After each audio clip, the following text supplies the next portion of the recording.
Another year, another heartbreak for the Toronto Maple Leafs. They blow a 3-1 series lead. Just to lose in Game 7 again.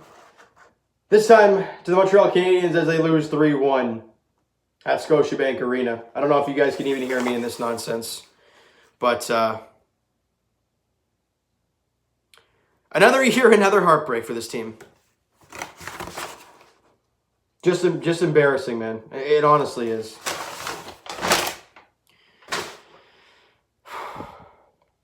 Before I start talking about this team and this game, Habs fans, congratulations. Congratulations on beating the Leafs and moving on to round 2. I mean, I saw in the comments section of the last video, I saw that, the better team is going to win this series. The team that wants this game the most is going to win that series. And you're right, because the Montreal Canadiens went out there today and they wanted this game. The Leafs, they didn't. Hey, they didn't want this game. Well, if they did, they clearly didn't show like they wanted to play and they wanted to win this game because the Habs won it and they deserved this victory today. So congratulations to the Montreal Canadiens and good luck against the Winnipeg Jets because that team is really good. Then again, it's playoff hockey. You never know what you're going to see. And the Leafs were 7-2-1 against the Habs in the regular season and we're up 3-1 in this series. Look, mathematical Leafs were going to end this series. Yeah, it's playoff hockey and it's the Toronto Maple Leafs. Same year, same nonsense. Now, I want to set the record straight. I want to see if people agree with me. Leaf fans, we all hear about how the Leaf fans are the most toxic fans in the NHL. We hear that quite often. Let me set the record straight when I say this. We're not really the most toxic. We're the most depressed fans. We have not won a cup since 1967.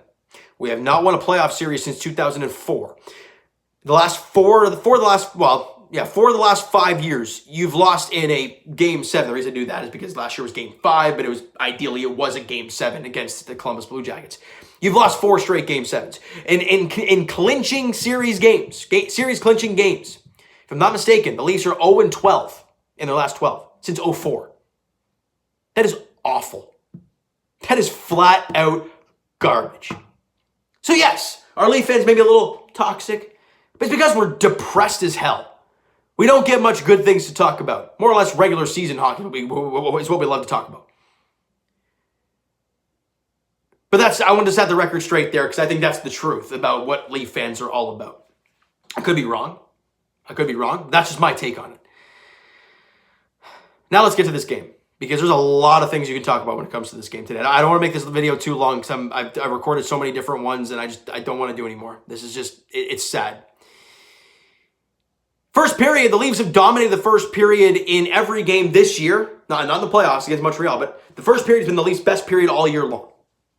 But in this series, neither team has really dominated the first period. Neither team scores in this first period. It's a 0-0 game after one period. Just under midway through the second, Brendan Gallagher comes down on the rush, just fires it on. Not a big deal. But he beats Jack Campbell 5-hole. Didn't deflect off Matthews' stick. Didn't deflect off the defender. Campbell's 5-hole wide open. And it beats him. Year after year, it seems, the Leafs goaltender, whoever the hell it is, Frederik Andersen, Jack Campbell, doesn't matter. Game 7, there's always one goal. That's an awful one. Last year against Columbus. Come on, we all know that one when you were down 1-0 in the third period against Columbus and they scored that really greasy one to give it to them 2-0 late in end of the series. Remember that one? That was Frederik Andersen. The first goal of the game today was Brendan Gallagher on a rush shot that beat him 5-hole. You cannot allow that to happen if you want to win this series. And if you want to beat Game 7 Carey Price, that nonsense cannot happen. But it did. And you're down 1-0. Then Pierre Engvall takes a holding penalty. It was a holding penalty, no doubt. However, not too long before that, Eric Stahl literally hauled down Travis Sturman. Not really sure how that's not a penalty, but the Engvall one is. The Engvall one is a penalty. I'm not saying it's not. But if that's a penalty, the other one sure as hell is a penalty. But whatever. It is what it is. The referees didn't win this series. The referees did not win this game for the Habs. The Leafs flat out stunk and the Habs played the better game. But I just wanted to state that. And on the power play, didn't even take a minute. I think it was Tyler Toffoli on the offboards, on the side wing. Just fires it on. Corey Perry standing in front, not a single Leaf in sight trying to box him out or even pressure him at all. And he deflects it past Jack Campbell to make it a 2-0 game for the Habs. With Game 7, Carey Price on the other side, good luck. Going into the third period, the Leafs have a power play, like a fresh 2 minutes. I forgot who it was. I think it was Edmondson. No, either way, someone took a penalty at the end of the second period. Leafs have a power play right at the beginning of the third. You got to find a way to capitalize. And on that power play, you know what the Leafs get done? Nothing. They get absolutely squat going. And I will say it till the cows come home. And nothing's going to change, but I will say it always. Dump and chase hockey is one of the worst styles of hockey you can play. Especially when you're not a physical team in the Toronto Maple Leafs. Why are you playing dump and chase hockey in a Game 7? You're down 2 goals. You're on the power play. You're on the power play. Enter the zone. Stop up. Get everyone set up. And do your thing. Dump and chase. I counted 4. It was 3 or 4 times. The Leafs on the power play. Dump the puck in. Have pick it up. Rifle it down the ice. Great power play, fellas. Absolutely useless. Even Carey Price stopped one puck that was dumped in, spun around. Oh, it's fucking, excuse my language, but a wide open down the ice. Whoop! There it goes, all the way down the ice. Carey Price even got in on the action. The Leafs had nothing going. Matthews had cement in his in his skates. Marner, I don't know, it's like he had a stick of butter on the tape of his stick. As well as the sticks of the Montreal Canadiens were all up in his grill, and he couldn't handle it. Speaking of Mitch Marner, I think it was in that third period, or second, I can't remember which period it was. There was one play that stuck out to me, and I'm like, wow, is that really why he's playing so bad?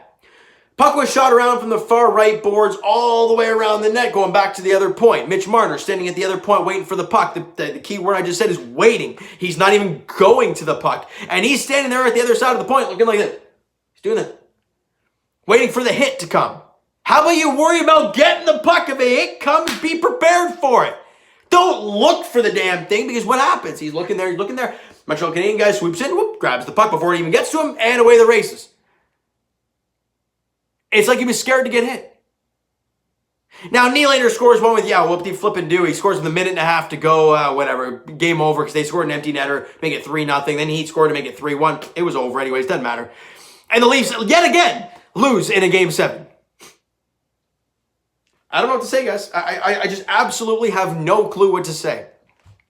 No words can describe the feelings I have for this team. We can sit here and talk about, well, if John Tavares was there, or if Jake Muzzin was there. Who cares, man? You should have won this series. You won 3 games in a row without John Tavares. That excuse is gone.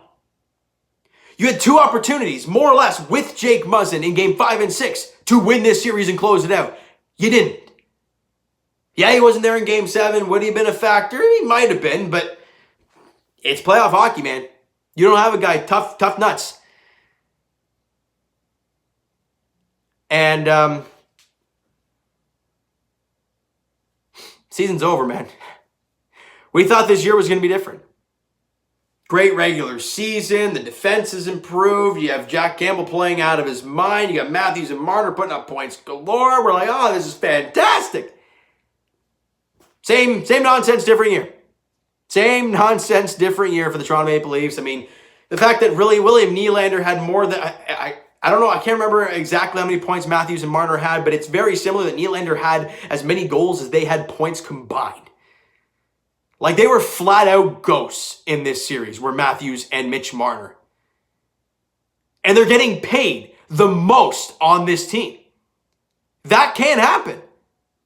I don't care how well the Habs play against these players. If they're making that much money and they're putting up these points in the regular season and Matthews has the most goals against Montreal Canadiens as he does against any other team in the NHL, and you do nothing in the playoffs, that's no excuse.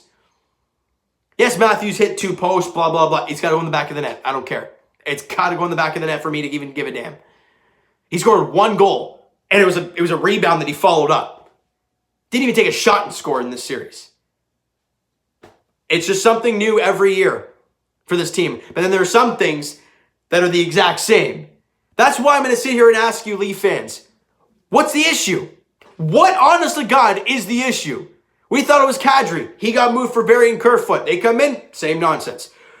We said turnover machine, Jake Gardner, let him go. He's the issue. We let him go. Same nonsense. Frederik Andersen with the weak playoff goals, not playing very well in the playoffs, blah, blah, blah. Jack Campbell goes out there, not blaming him, not blaming Jack Campbell, but the squeaker in Game 7, same nonsense. He's still losing Game 7 no matter what, right? No matter what goal you've had in there, you lose in Game 7. What, honestly, is the issue? Mike Babcock was around for a few of those playoff runs, and Sheldon Keefe was around for a couple of the playoff runs. So is the coach the issue? I don't know if you had two different ones. Is Kyle Dubas the problem? I mean, I don't know. I thought he built a pretty good team this year. We all thought he built a pretty good team this year. But it's the same nonsense, different year. So I don't know how to feel. Habs fans, as I mentioned earlier, congratulations. And for Leaf fans, it's another day in the office for being a Leaf fan. They give you hope. They excite you. They even give you a 3-1 lead in a series. But they find a way to break your heart every single year.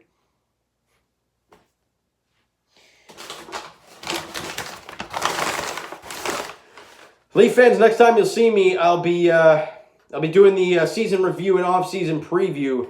The next Jays off day, I think, is on Thursday, and I'll be doing the Raptors one then, and the next off day after that, I'll be doing the Leafs season review and off-season preview. But until then, I don't know. Until then, Leaf fans, I'm going to leave it at that. I don't know what else to say. There's so many things. I could sit here for an hour and just ream out what's happened throughout this season in the series and blah, blah, blah. But I don't want to do it anymore, right? So you know what, guys? That is going to do it for this one. If you enjoyed the video, and I would say enjoyed the year, but with the way it ends, I mean, it's not the same, right? It's just the same nonsense every damn year. Hit that like button anyways if you enjoyed the content, because I'm out here doing the same thing every damn day for you guys, and I appreciate all the content, all the great feedback you guys have given me all year long. Hit the subscribe button if you guys are not already, if you're a Jays fan, a Raptor fan, or a Leaf fan, no matter how crazy these teams get. Hit the subscribe button anyways. I really do appreciate that. Comment down below your thoughts on the video, your thoughts on the season, your thoughts on what the hell is wrong with this team. I don't know. No matter what, I will always bleed blue and white as much as it breaks my heart every single year. I will always do it. And Twitter's down below for myself. Follow up, send me a DM to like great stuff. Where are we here? Where's my bag? There we are. Comment down below. Twitter's down below for myself. Follow up, send me a DM to like great stuff, guys. The Instagram link is down below. So follow up, send me a DM to like great stuff on there, or whatever the heck you want to do on Instagram. And I'll talk to you guys, Jays Edition, tomorrow. They play the Miami Marlins in Game 1 of that little series they have against Miami. We'll have to see what happens there. Is Charlie Montoya going to be another bonehead? I don't know what's going to happen tomorrow for the Jays. For the Raptors, I'll talk to you guys on Thursday. If I'm not mistaken, it's Thursday is the off day for the Jays. So I'll talk to you guys Thursday, Raptors Edition, season review, off-season preview. And as for the Leafs, the next day after that, I'll be talking to you guys Leafs Edition, just breaking down the season that was. Until then, you'll see me here as a Leaf fan, because it's the same stuff every year. All right, so Leaf fans, thank you so much and for listening and watching all year long, including today. And we'll talk to you guys in the near future.